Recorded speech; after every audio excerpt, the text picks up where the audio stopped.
Hello! Aujourd'hui je vous retrouve pour la vidéo du rempotage du pothos géant. Ça y est, je me lance. Je vais commencer par déjà le descendre de là-haut. En premier je vais descendre les lianes et ensuite le pot. Effectivement, je pense qu'après m'avoir descendu, on peut pas nier que le terme géant est vraiment approprié.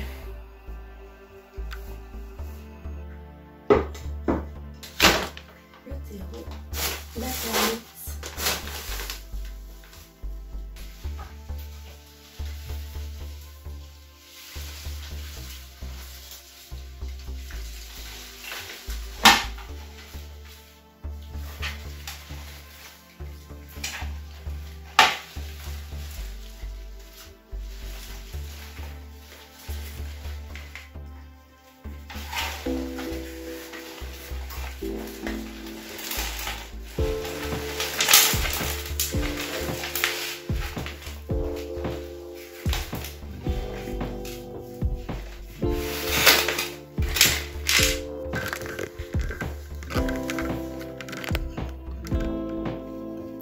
Et ça va en fait, hein, c'est pas tant l'horreur que ce que je pensais.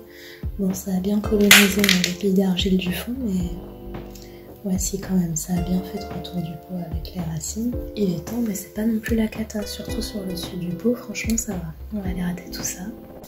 Du coup c'est cool, je vais pouvoir utiliser le même pot.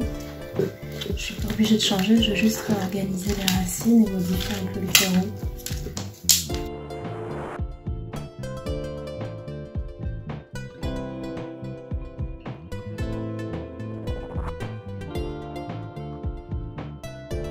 La dernière fois que je l'ai rempoté, en fait, c'était pendant le premier confinement.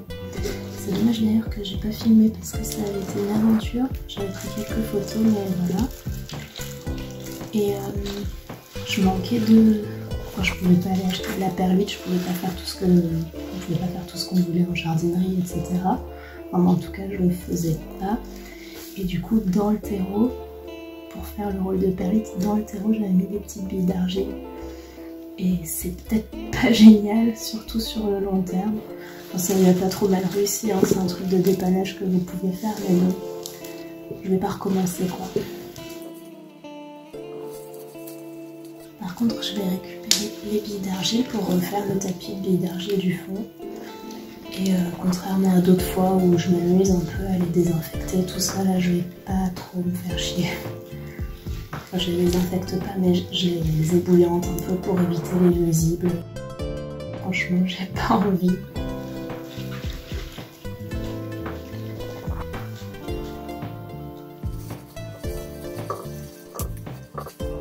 J'essaye un peu de démêler les racines sans les abîmer. C'est pas facile quand elles sont... Quand ça fait une boule de racines aussi dense que ça. C'est bien de pas attendre qu'on arrive à ce stade avant de rempoter.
Couche de billes d'argile, donc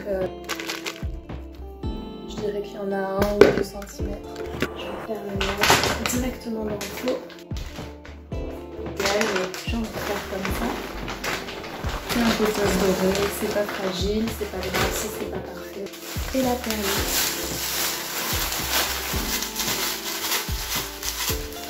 Ça donne ça. Et je mélange directement en cassant un petit peu les mottes.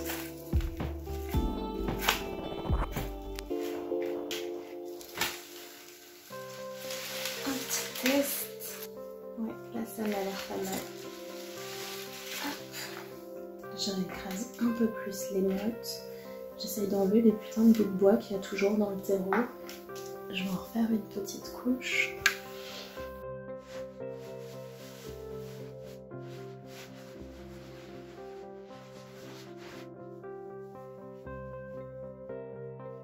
Pour pouvoir l'étaler sur les bords en fait et installer la motte vraiment au milieu.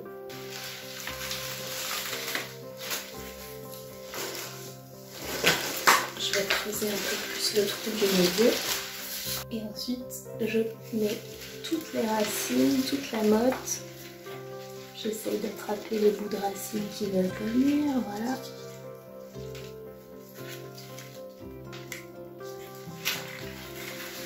Tout ça dans le trou. Et ensuite, on va recouvrir.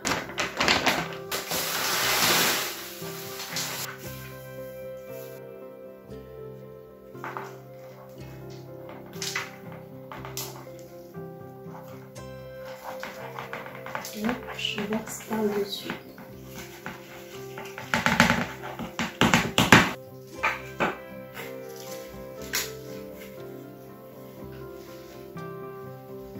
Je tasse un petit peu. Je pense qu'il va falloir faire une ou deux fois le truc.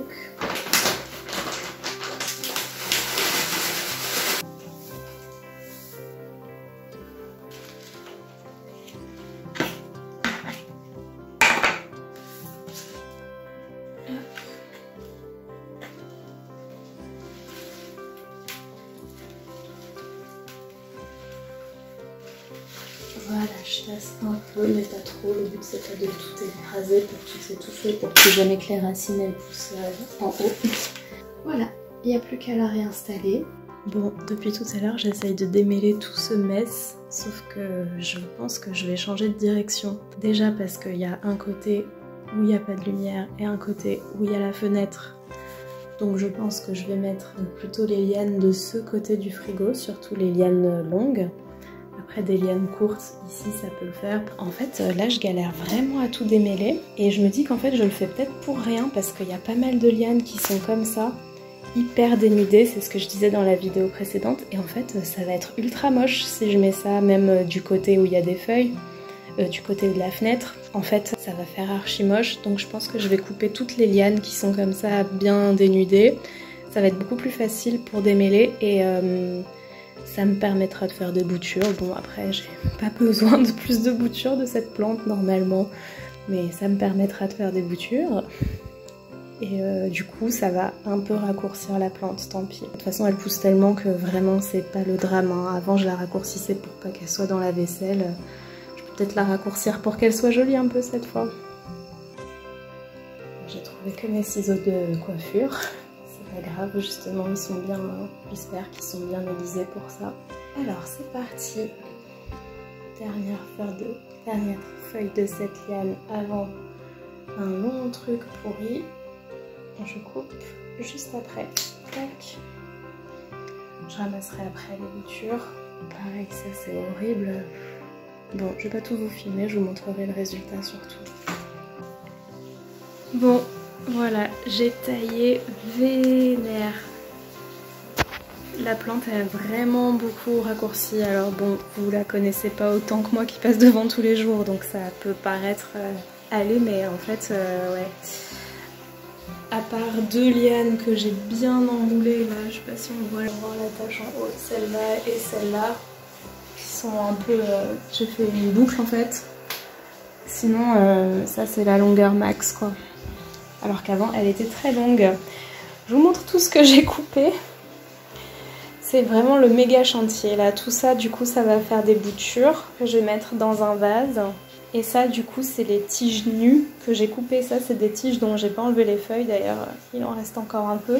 Et même là aussi, quel chantier. J'ai bien fait de couper tout ça parce qu'en fait c'est archi moche d'avoir tout ça de tiges nues au milieu d'une plante. J'essaierai de vous faire un dernier plan à la lumière du jour demain matin, que ce soit un petit peu plus sympa, que là on voit vraiment que dalle avec la lumière artificielle.